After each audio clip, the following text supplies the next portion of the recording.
Dealing with sin is not an easy thing.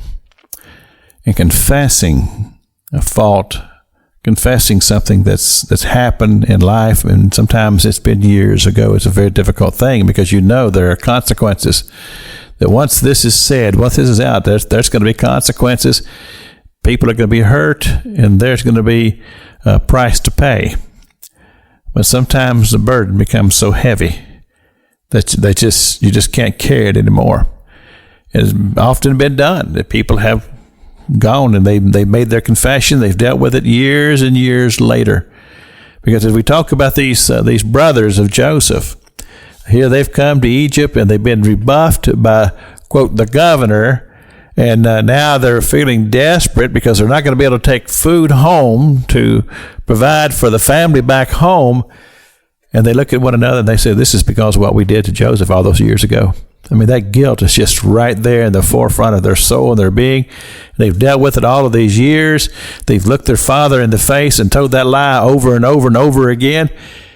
And that burden has just become too heavy to bear. Well, God's going to help with this situation in just a little bit as we go through the story. But I want to look on the other side here. Let's talk about Joseph for a moment. You know, this was very, very traumatic what he went through.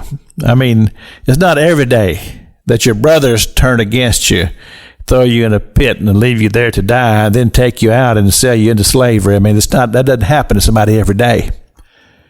And here's this young man, as I've described the situation, as his father sent him out to check on his brothers. And as I see it in my mind's eye, he's walking kind of across the plain, and the brothers are up at a little higher elevation. They look across, they see their brother. They say, lo, that dreamer cometh.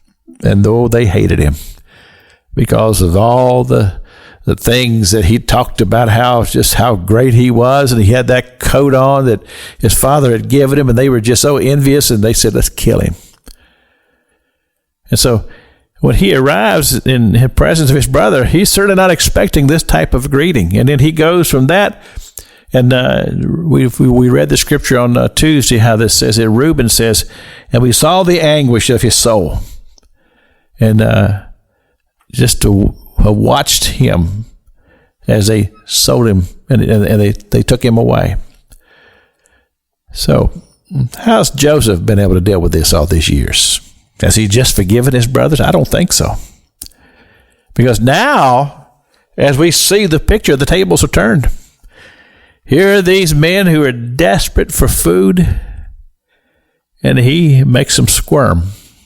And this goes on for a while. He makes those brothers of his squirm.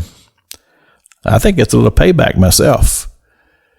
But I think it's also a process that Joseph is going through.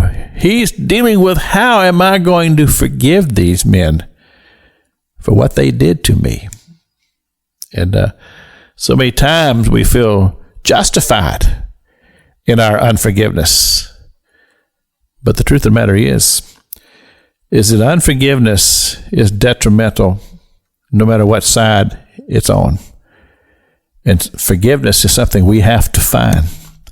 We have to find forgiveness regardless of what somebody did, because it's harmful.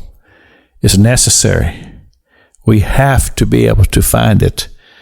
And the only way we'll find it is through the peace that God gives. This is Pastor Jack King with the gospel on the radio broadcast.